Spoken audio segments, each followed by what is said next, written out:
ये आप लोग विधायक जी से, जो विधायक खुद को समझदार हो, अगर वो वर्मा है ना, तो हमको अभी दे। हम बस, हमें यही हमारी मांग है और कुछ मांग रही है।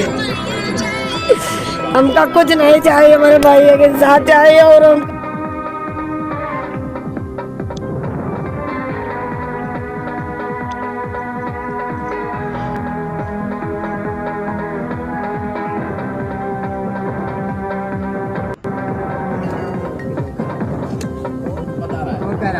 बेकार की बातें मत करिए आप। बेकार वाली बातें पकड़ा गया और लड़ाई दोनों तरफ से हुई है, उसको भी चोट लगे हैं और तुम्हारे ज्यादा चोट लगे उनके। अरे भाई मरे ना, उसकी बात अलग है, उसकी बात अलग, लेकिन हम आपके साथ है ना। सर लड़ाई खुद ही नहीं करवाया, कह रहा है कि बाहर है, बताइए जी जांच प्रक्रिया होगी तो समझ में खुद ही आएगा ना लड़ाई हुआ है।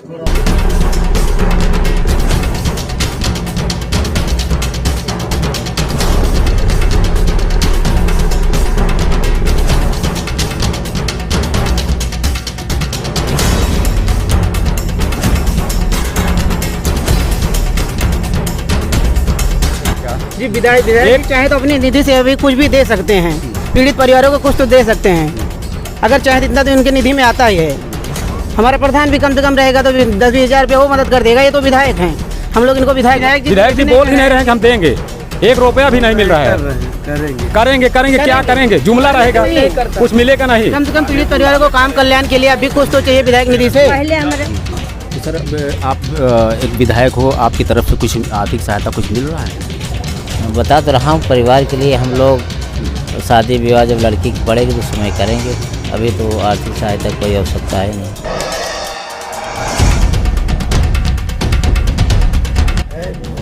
जब शादी विवाह होगा, बच्चों की पढ़ाई लिखाई जो आएगा फिर उसको हम लोग करेंगे।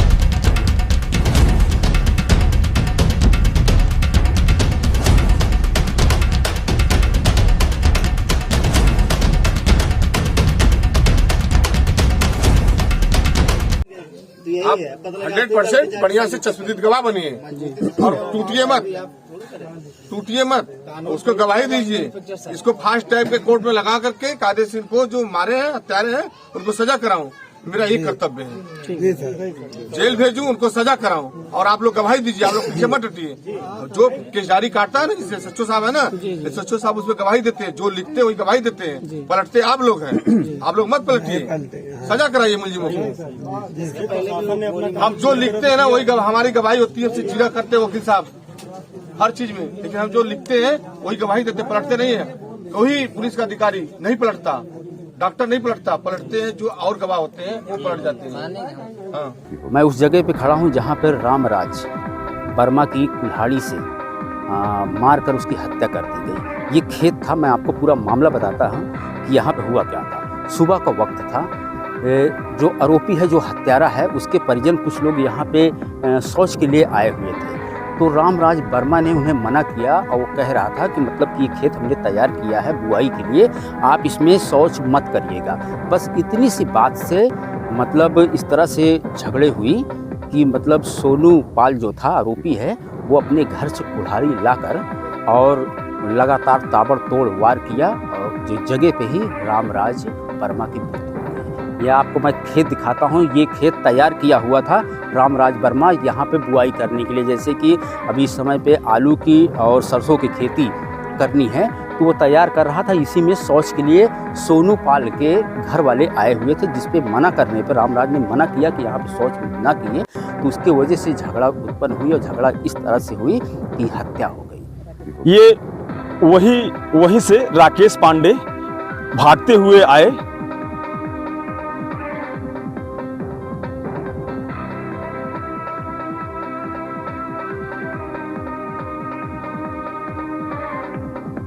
उसके बाद सोनू पाल ने वार किया।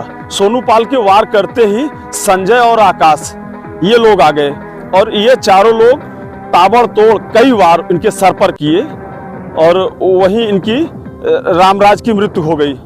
मेरे साथ यहाँ पर मौजूद हैं प्रत्यक्षदर्शी जो रामराज के भांजे हैं। मैं उनसे जानने का प्रयास करता हूँ कैसे क्या हुआ उस दिन। बताइए क्या हुआ था उस दिन। क्या नाम है आपका?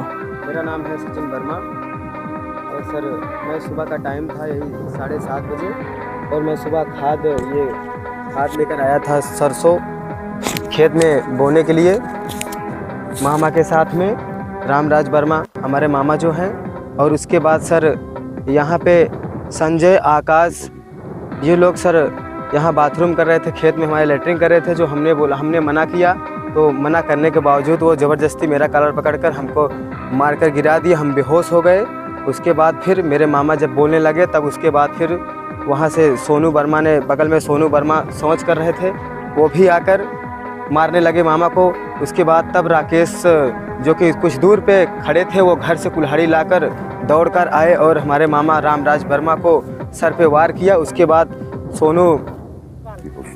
सोनू पाल ने कुल्हाड़ी राकेश पांडे के हाथ से छीनकर सोनू पाल ने भी सर पे वार किया, जिससे वह रामराज, जो हमारे मामा है रामराज वर्मा, वो खेत में एकदम गिर पड़े। उसके बाद संजय ने कुल्हाड़ी छीनकर वार किया, फिर आकाश ने भी छीनकर वार किया। चारों ने बारी बारी से इतना ज़्यादा वार किया कि वो तुरंत खेत में ही हमारे मामा रामराज वर्मा तुरंत ख़त्म हो गए दर पे, और मैं बेहोश था।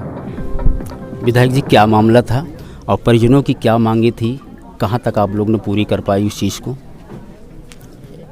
ये रामराज वर्मा की हत्या हुई है, उसी के सिलसिले में यहाँ इस परिवार को सांत्वना देने आया था। और परिवार की मांग है शस्त्र लाइसेंस का और ज़मीन के पट्टे का, जो भी और सरकारी सुविधाएं हैं जो वैधानिक प्रक्रिया में हैं, उसको दिलाने का पूरा हम लोग प्रयास करेंगे। और जो नामनेट किए गए हैं सभी चारों लोग अभियुक्त, वो गिरफ्तार किए गए हैं, उन्हें सज़ा मिलेगी उसकी। और जो भी सुविधा यहाँ से होगी वो सरकार के द्वारा वो दी जाएगी, पूरा प्रयास होगा दिलाया जाए। और सामाजिक स्तर पर जो भी सुविधा होगी, हम लोग उनके बच्चों के भरण पोषण के लिए बाद में करेंगे। विधायक जी, ये तो हुई शासन प्रशासन की बातें, आप यहाँ के विधायक हो, ये आपकी जनता थी जी। और आप अपनी तरफ से, अपनी पार्टी की तरफ से कुछ अलग से कुछ करने वाले हैं इस परिवार के लिए? पार्टी के लिए हम लोग उनके बच्चों की पढ़ाई लिखाई के बारे में कह रहे थे, शादी विवाह के बारे में। जब वो मौका आएगा तो हम लोग मिल करके समाज के लोग, पार्टी के लोग पूरी सहायता करेंगे। अभी जिस तरह से अभी कुछ परिवार की तरफ से मांग हो रही थी कुछ आर्थिक मदद की जी, तो वो आर्थिक मदद आप लोग? आर्थिक मदद जो सरकार के द्वारा होती है, जो वैधानिक प्रक्रिया में है, उसको हम पूरा प्रयास करेंगे उन्हें मिले। सर, वैधानिक प्रक्रिया में क्या आ सकता है, थोड़ा सा क्या मिल सकता है, क्या हो क्योंकि सकता ये मर्डर केस है? मुख्यमंत्री राहत कोष से जो परिवार गरीब होता है, जिसके कोई सहारा नहीं होता, तो वहाँ से पास होती है, तो वहाँ से हम लोग दिलवाने का पूरा प्रयास करेंगे। जी जी। तो सर, आप एक विधायक हो, आपकी तरफ से कुछ आर्थिक सहायता कुछ मिल रहा है? बता तो रहा हूँ, परिवार के लिए हम लोग शादी विवाह जब लड़की की पड़ेगी तो समय करेंगे। अभी तो आर्थिक सहायता कोई आवश्यकता है नहीं। जब शादी विवाह होगा, बच्चों की पढ़ाई लिखाई जो आएगा, फिर उसको हम लोग करेंगे समाज के। विधायक से क्या मांग कर रहे हैं? सर जी, ये शादी विवाह तो बाद में आएगा, लेकिन ये प्रेजेंट टाइम में जो हम लोग की पढ़ाई लिखाई का है, ये सब तो कौन देखेगा? पिताजी थे, वो देखते थे। तो क्या चाहते हो मतलब शासन प्रशासन से विधायक दिलाना चाहते हैं, उसके अलावा क्या चाहिए आपको? हमको ये चाहिए कि हमारे जो भी हैं पढ़ने लिखने का खर्चा दीजिए। मांग हम दे चुके हैं लिखने का, हाँ हमारे पढ़ने लिखने का खर्च चाहिए। और प्लस हमको, हमारे पास भूमि नहीं है, ज़मीन नहीं, क्या भी हम दूसरी की खेती करते थे, पिताजी हमारे व्यवहार से करते थे, अब तो रहने के, तो हमें ज़मीन दिलाइए। और ज़मीन के साथ हमारे कुछ ऐसा कुछ खर्च दिलाइए। हमारे बड़े भाई हैं, इनसे बात कीजिए। विधायक जी से कुछ अलग से मांग रहे हैं? हमारा मांग लिखा हुआ है, वो तो मांग है, जो उसने उन्होंने और कुछ चाहिए? जितना मांग है वो बोले नहीं, सिर्फ ज़मीन बोले, लाइसेंस बोले हैं, और हमें आर्थिक व्यवस्था बोले उसने। बस मेरा व्यवस्था कितना है वो नहीं बोल, जो लिखित मेरा 25 लाख रुपए है आर्थिक व्यवस्था, 5 बीघा मेरा ज़मीन, बाकी लाइसेंस मेरा। ये तो आपकी मांग है? हमारी मांग लिखी हुई है। सर, विधायक जी, क्या ये मांग जो बता रहे हैं ये पूरी हो जाएगी? 25 लाख रुपया सब वगैरह शासन द्वारा एक निर्धारित होता है, जो शासन के द्वारा होगा वो हो जाएगा। ये मांग तो एक मांग होती है, लेकिन सरकार की भी एक अपनी सरकार चलाने का एक दायरा होता है, एक सिस्टम है, वो सिस्टम के तहत ही होगा।